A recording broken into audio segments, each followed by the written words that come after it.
nawa la bafuna ukuhamba bema ku bakhe besivimbela la kuma pavement cha sasuma just stop now metro velisula ngizowutshela ukuthi awuthatha lezi zinto naba ngapha naba nangu mama memgwaqweni uzani zombopha nemthwalo yakhe thathele abantu abagcwala la thathele abantu abagcwala la bezosingcolisela emgwaqweni yethu yona into esisebenzayo ufikile nangu sisi weyinwele ngiyambuza ukuthi umabani sibonga kasisho ufikile namtshela athi akasiqoqele nkosi yami yabo njengamanje abantu abakwazi ukuhamba kuvinjiwe bavimbile la abanamaphemisi kodwa umetro khona udlula la njalo umetro ungabe abatshela abangadayisi la etradini zethu hayi noma balinde ukuthi kuze kufika abanye abantu bebatshele ukuthi abasuka ubani lo welo baba ezakho lesi nama-blue wash wabalekela qoqa phela lezi mpahla uma ungayithathi manje ngizobiza umetro iqoqa biza umetro okay fikile buqoqa ngikulindile ngeke ngikwazi ukushiya sila ku-street opposite ubox now ngoba ngibatshela namhlanje angibadingi la angifuni uphinde ngibuye ngibafice la uma ngibafica la angazi kanti umetro ukuthi usebenza kanjani nangabe bona behlala bevimbe kanje abantu abasakwazi ukuhamba la bavimbile. I want to use this opportunity to give a shout out to President Matlamela Ramaphosa for his great leadership skills, humanity, Ubuntu that he has, exhibited towards African migrants in South Africa. A clown made a video yesterday, the same clown that I've been fighting against. I'm sorry guys, I know you told me not to talk about that idiot, but let me talk about him. Because I believe that this guy is the real idiot of Nigeria. Is somebody that we need to address. Now, he said that he wrote to the presidency and threatened them to go to BBC if they don't bring justice on Und0cùmènted. And if he does not address violence being perpetrated against migrants, especially Nigerians in South Africa. He threatened to go to BBC, he threatened to go to Interpol, he threatened all sorts of things. So he said, and he said when the president saw it, the president panicked. And then they sent him a message from the utility house to say they will address his concern. And recent broadcast that the president made, warning South Africa not to target any foreign national, he took credit for that was his intervention. Now, to prove how stupid he is and how stupid so many Nigerians are. Now, President Ramaphosa has shown the world that South Africa is a country that believes in accountability, and thereby made that video to caution his people not to perpetrate any violence against foreign nationals in South Africa. Even though he knows that foreign nationals in South Africa are committing a lot of crimes against South African citizens. He looked past that and called his people to order. So he made that video and you took credit for it. Viva South Africa. Now, let's go to Nigerians. When are we going to also admit to the crimes that our brothers are committing here? You, Coach Ade, when are you going to call Nigerians? So, since you have a lot of influence and power and voice within the Nigerian community, when are you going to call Nigerians that are committing crime in this country? When are you going to call them to order? Because you said you called upon President Ramaphosa to address the crimes that South Africans are committing against Nigerians in this country. Now, President, you confirmed that the President addressed it. So when are you going to address the crimes that Nigerians are you telling me that Nigerians are angels, they never committed crime? Because we all know that more than 50% of crimes in South Africa are committed by Nigerians. Nobody can deny that. Even you cannot deny that.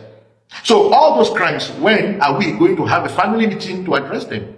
Since the president has already addressed his own. Another stupidity of Nigeria, the lawyer of this Uzo, the one that is handling this case of Uzo's mother, that wants Zolan behind bars. In one of his statements, he was calling on South Africa to come and stand in solidarity with Nigerians to get justice. Now, the same South Africans that have been a victim of the crime Nigerians commit here, when are we Nigerians, when are we going to stand in solidarity with South Africans to get justice? When are we going to admit that we have wronged these people and that we should stop committing the crimes that we commit? Why do the world hate us? Why do Kenya hate us so much that when anyone talks about Nigeria and Kenya, they want to vomit? We understand why South Africans don't like us. Mozambique, of all places, I've heard yesterday that there are some Nigerians that have been unlawfully arrested and molested somehow. I want to ask Mozambicans, what is it that we have done in your country that is making you to persecute us?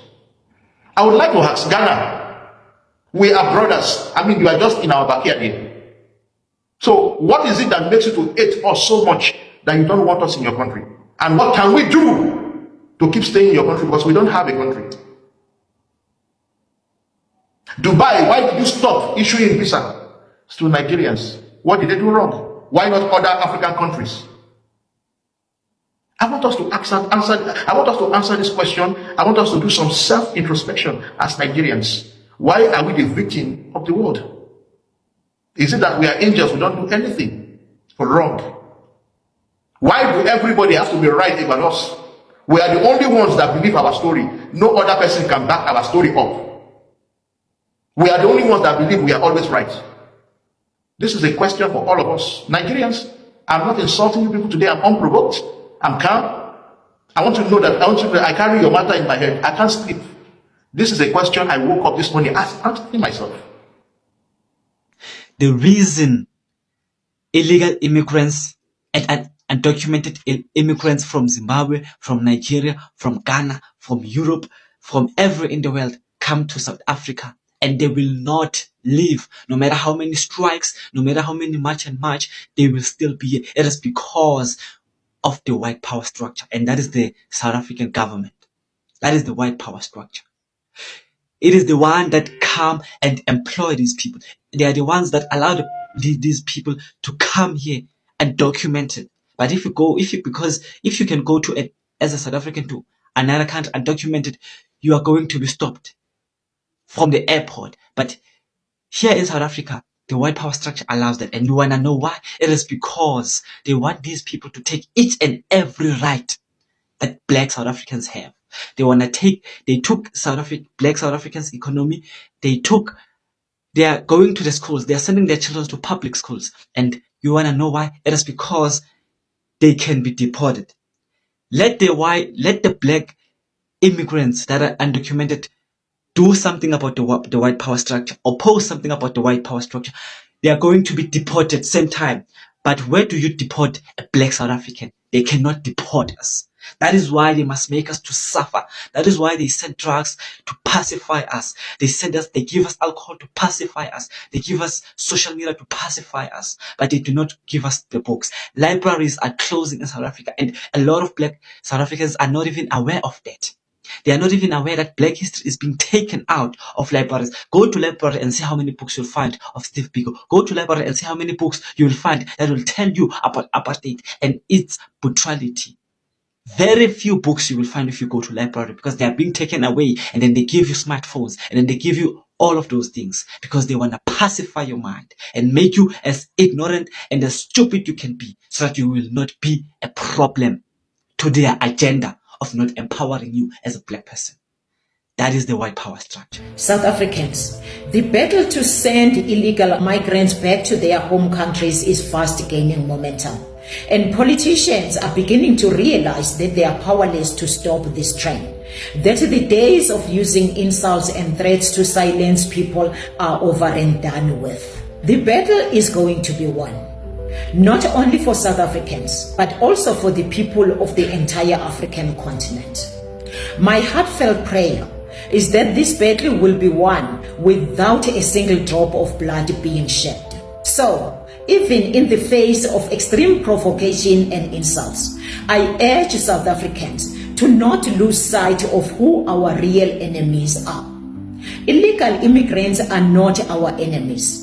They are victims, just like we are, of incompetent, corrupt, and evil politicians and governments. The people that we placed in power to carry out our mandate, but then they have turned against us. They now think that they are of superior intellect to all of us. In South Africa, we should never forget that the ANC and the EFF are the enemies of South African people.